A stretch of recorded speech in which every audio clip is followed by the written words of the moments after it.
Characteristics of an entrepreneur. See, at this age, सब youngster के मन में, बिकॉज इंस्टा और ये सब रील्स इतना है, सबको आईफोन चाहिए, ठीक है, सबको छोटे कार का जमाना चला गया, एसयूवी का जमाना, यूरोप में भी एसयूवी ही बिकते मेजॉरिटी, और सबको बड़े कार चाहिए या एसयूवी चाहिए। तो एंटरप्रेन्योर का इंडिया में क्रेज बढ़ेगा। सबको पता है 9 से 6 का जॉब, 15,000 महीना, उसमें तुम एसयूवी नहीं खरीद पाओगे। सो यंगस्टर के मन में नवे नवे आइडियाज, जिससे वो कोई ना कोई बिजनेस करे और जो सक्सेसफुल हो। सो एंटरप्रेन्योर वो है जिसको आइडिया आता है। Number 1, intellectual capabilities. इसमें सबसे बढ़िया एग्जांपल मैं लूंगा इलॉन मस्क का। उनका स्पेसएक्स पता है, रॉकेट का, वो कहाँ रोबोटिक्स या स्पेस का कहाँ उसने स्टडी किया बेसिक लेवल पे, उसका क्वालिफिकेशन स्पेस का था ही नहीं। जब स्पेसएक्स लॉन्च किया तो बहुत सारे प्रॉब्लम आ रहे थे, उसने खुद ने स्टडी किया स्पेस का, और फिर जैसे टेस्ला भी बना, उसने खुद ने बहुत सारा स्टडी करके विद रिसर्चर्स आइडिया लगा के वो इम्प्लीमेंट किया। सो बेसिक लेवल पे इंटेलेक्चुअल कैपेबिलिटी लगता है। अच्छा, इंटेलेक्चुअल और क्वालिफिकेशन में फर्क समझो। तुम बहुत हाईली क्वालिफाइड रहोगे, बट इंटेलेक्ट जो है, धीरूभाई अंबानी का आई थिंक 10वीं पास थे, बट उनका दिमाग, शार्प बुद्धि जिसको बोलते ना, पढ़ाई लिखाई नहीं but very sharp mind. So that is, तुमको पहले इंटेलेक्चुअल दिमाग लगेगा समझने के लिए क्या घटनाक्रम है। आज शार्क टैंक देखते हो, मेजोरिटी देखो आईआईटीज के, आईआईटीज आईएम्स के, वेरी शार्प माइंड। आईआईटीज के नहीं भी होते तो जब वो एनालिसिस करते हैं बहुत शार्प रहता है उनका। दूसरा, फ्यूचर विजन।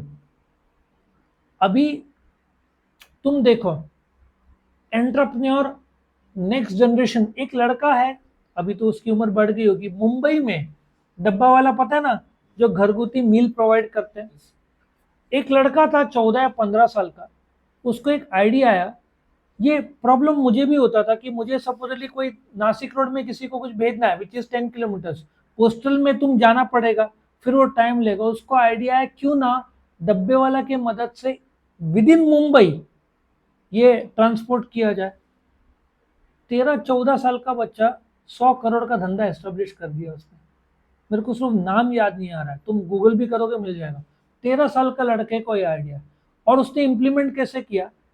अब कुरियर के लिए तो बहुत लोग लगते, उसने डब्बे वाले को इन्वॉल्व किया, और डब्बे वाले का सक्सेस रेट इतना ज्यादा है, 10,000 में एक गलत डब्बा जाएगा, मतलब 9,999 डब्बे सही जगह पे जाएंगे, वो भी मुश्किल से गलत जाएगा, इतना परफेक्ट काम करते हैं, और 100 करोड़ का धंधा बना दिया उसने। So future vision, future vision is भविष्य में क्या होने वाला है। अब लोग बोलते हैं इन्वेस्टमेंट लगता है, स्टार्टअप के लिए तुमको एक ऐप की जरूरत है, एक कंप्यूटर। फ्लिपकार्ट कितने में शुरू हुआ था, 4 लाख रुपए, कितने में बेचा, 100 लाख करोड़, 100 लाख करोड़ में बेचा। उनके अगले 10 पीढ़ी ऐसे भी बैठे तो भी कुछ करने की जरूरत नहीं है। फ्यूचर विजन देखने वाला चाहिए। तीसरा, हार्डवर्क। तुम यदि देखोगे इलॉन मस्क के फैक्ट्री में, वो उधर ही सो जाता था, और तुमको ये जो है ना, वर्कर्स फैक्ट्री में सोते हुए दिखेंगे। ओवर टाइम इतना अच्छा मिलता है, लोग बोलते हैं इधर ही अच्छा पगार मिल रहा है, क्यों नहीं। तो ये लोग रातों रात उधर ही रहने के, स्टार्टअप के टाइम में बहुत मेहनत लगता है, हार्डवर्क इन्होंने इतना ज्यादा किया कि आज ये लोग उस मुकाम पे पहुंचे। सो हार्डवर्क का क्षमता तो चाहिए। इफ यू चेकआउट, इसमें जो लोग, बिल गेट्स ले लो, बिल गेट्स बोलता था मुझे छुट्टी चाहिए ही नहीं, संडे भी काम करूंगा। ये विचारधारा से माइक्रोसॉफ्ट बिल्ड किया, आज देखो माइक्रोसॉफ्ट का ट्रिलियन के ऊपर हो गया है। सो हार्डवर्क के बिना तो होगा ही नहीं, लॉन्ग आवर्स ये लोग काम करते हैं। Next, technical knowledge. मैं तुमको कम से कम 500 एग्जाम्पल दे सकता हूँ सबके हिस्ट्री के साथ, but I will give you few. Sony company का जो फाउंडर था, इबुका और Akio Morita, Ibuka was a master engineer. Honda, Soichiro Honda खुद मास्टर इंजीनियर था। फोर्ड, हेनरी फोर्ड खुद इंजीनियर था, गराज में काम करता था। फिर उसने शुरू किया। ये लोग सब में एक खासियत था, एक टेक्निकल नॉलेज ले लो। और इंडिया में भी जो स्टार्टअप में बहुत सारे लोग इंजीनियर है, जब तुम नया प्रोडक्ट बिल्ड करते हो ना, उसमें एप्पल में भी Steve Wozniak was an engineer. हर एक का प्रोडक्ट में इंजीनियरिंग बैकग्राउंड रहता है। और इंजीनियरिंग बैकग्राउंड नहीं रहेगा, जैसे धीरू भाई अंबानी, तो वो टेक्निकल प्रोडक्ट नहीं रहेगा, जनरल प्रोडक्ट रहेगा, जैसे पेट्रोकेमिकल। बट टेक्निकल रोबोटिक्स ये सब में इंजीनियर लगता है। सो इन लोग का टेक्निकल नॉलेज सबका रहा है, ठीक है। अपडेट अपने आप को करता था विद प्रोडक्ट प्रोसेस और technology. Communication skill, Sony company जो है वो एक वर्ड सोनस से डिराइव्ड है विच इज साउंड। अब उसका जो दो मालिक थे मेन, तो इबुका एक इंजीनियर था और एक्यो मोरिटा, वो इतना अच्छा सेल्समैन था कि ट्रेन में जा रहा है अमेरिका में तो उधर ही डिस्प्ले करना शुरू करता था। आईपॉड पता है ना, अरे सोनी का भी था ना भाई, मेरे पास था सोनी का एक वो क्या बोलते हैं उसमें रिकॉर्डर सब, और बहुत अच्छा था सोनी का, लेकिन सक्सेस एप्पल हुआ सिर्फ स्टीव जॉब्स के कम्युनिकेशन स्किल की वजह से। उन्होंने क्या बोला, मार्केटिंग देखो, 1000 songs in your pocket. Marketing देखा, आपके जेब में उस समय आईपॉड था, अभी तो मोबाइल हो गया, आईपॉड उन्होंने बंद भी कर दिया। सो उन्होंने मार्केटिंग कैसे किया, इमेजिन, तभी आईफोन लॉन्च नहीं हुआ था। इमेजिन करो आपके जेब में 1000 गाने हो, छोटा सा में 1000 गाने आते थे। सोनी के पास भी था ना भाई, लेकिन सोनी उस लेवल पे मार्केट नहीं कर पाया, कम्युनिकेट नहीं कर पाया जितना अच्छा एप्पल ने किया।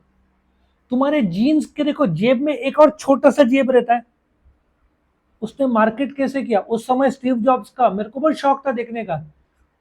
लॉन्च कैसे किया, वो छोटा सा आईपॉड लेकर आया मिनी, उसने बोला जीन्स का, जीन्स किसने इन्वेंट किया, लिवाइस ने।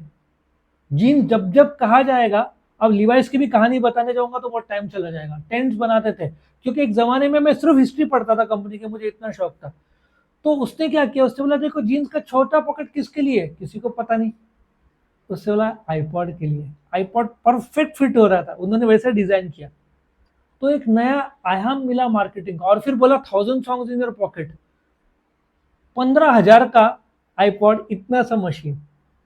और उसके वजह से जो सक्सेस मिला, आईपैड तुम्हारा आईफोन को लॉन्च पैड मिल गया ना, सोनी वही कर सक। और सोनी का प्रोडक्ट और भी पतला था, और वॉइस क्लैरिटी सोनी का बहुत अच्छा था। लेकिन बाजी किसने मारा, एप्पल ने। 2000 के टाइम में सोनी और एप्पल सेम वेवलेंथ में थे। आज 10 गुना बड़ा हो गया एप्पल, और सोनी के अभी आँख खुल रहे हैं तो वो लोग लॉन्च कर रहे हैं नए नए प्रोडक्ट्स, लेकिन उनका प्राइसिंग के ज़्यादा है उसके बजाय। अच्छा, म्यूजिक सिस्टम में उतना देने के बजाय मैं बोस नहीं खरीद लूँ, मार्शल नहीं खरीद लूँ, तो यहाँ पे उनको दिक्कत आना है, क्योंकि उनका बाप भी बैठा हुआ है बोस और ये सब। और बोस जो 15-15 साल लिए, नॉइस कैंसिलेशन है ना, 15 साल लिए बोस ने इन्वेंट करने के लिए।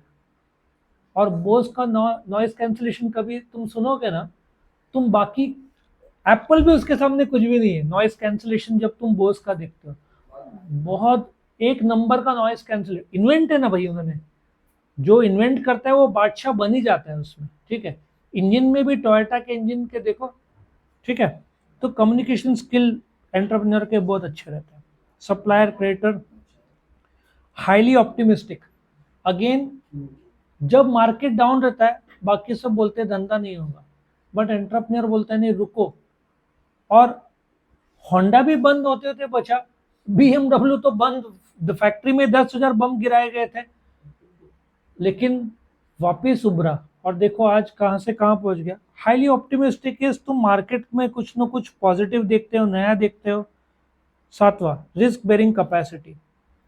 इसमें सबसे बेस्ट एग्जांपल इज अंबानीज। ये लोग कुछ ना कुछ देखो नया लाते हैं, और अभी नेक्स्ट के समय उनका एनुअल जनरल मीटिंग नहीं देख पाया अभी का।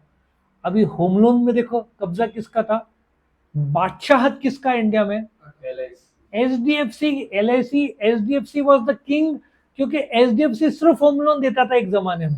तो होम लोन मतलब एच डी एफ सी के पास जाने का, तो वो इतना आगे बढ़ गए ना, फिर S B I, L I C सब उतरे। लेकिन आज भी किंग में H D F C, Ambani का नाम नहीं था। अभी देखो वो लोग धीरे से होम लोन में उतरेंगे, और फिर वापस मार्केट को बोलते ना डिसरप्ट करेंगे, जैसे जियो ये सब किया। तो रिस्क बेरिंग कैपेसिटी। और फिर और अभी एक और खुशखबर है, हॉटमेल और जियो है ना, जियो सिनेमा मर्ज हो गया मर्ज। सीसीआई जो है कंपटीशन, उन्होंने परमिशन दे दिया, 6 महीने से चालू था डिस्कशन, अब हॉटमेल और जियो एक हो गए। इसका मतलब नेटफ्लिक्स, ये नेटफ्लिक्स इंडिया में बहुत एक्सट्रीम ग्रो हो रहा है, कोई कंपटीशन ही नहीं। Z5 और सोनी लिव, ये स्कैम 92 और 2-4 सोनी लिव में तुम देखोगे ना, है क्या मुझे बताओ। नेटफ्लिक्स बंद कराने का ये डाला बीजेपी ने। किसने? बीजेपी नहीं होगा बंद, नहीं होगा, हो ही नहीं सकता। सी, एक बात बताओ, यंगस्टर्स लोग नेटफ्लिक्स के दीवाने हैं। वो एक नई सीरीज आई है हाईजैक की, रियल ट्रू स्टोरी पे, तो उसमें अटल बिहारी वाजपेयी नाम है। नहीं, हाँ, उनका उनका कुछ तो नेगेटिव बताया, हाँ, लेकिन वो उस पर रोक लगाएंगे। नेटफ्लिक्स वो लोग हिम्मत, वो लोग नहीं करेंगे। यंगस्टर्स लोग जिसके दीवाने उसके विरुद्ध नहीं जाएंगे। वोट्स वोट्स का असर होता है ना। बीजेपी नहीं, कोई भी पार्टी नहीं करेगी, और कोई भी पार्टी सोचेगी ना बंद करके नुकसान थोड़ी करना है, यंगस्टर्स लोग नाराज हो जाएंगे। बीजेपी की वजह से क्या नेटफ्लिक्स बंद होने वाला है? नहीं बट उसने खिस्सा भी ऐसे मिला है ना, तभी बट वही अरे देखो, चाइना में गूगल कहाँ चलता है, बैंड है। चाइना में जो पार्टी है उसने गूगल, चाइना में डिक्टेटरशिप है, इंडिया में डिक्टेटरशिप नहीं है। ना बीजेपी ना कांग्रेस, कोई भी पार्टी डिक्टेटर नहीं है, सब अपने फ्लेक्सिबल पार्टीज है, ठीक है। तो ये कैरेक्टरिस्टिक्स ऑफ एंटरप्रेन्योर था।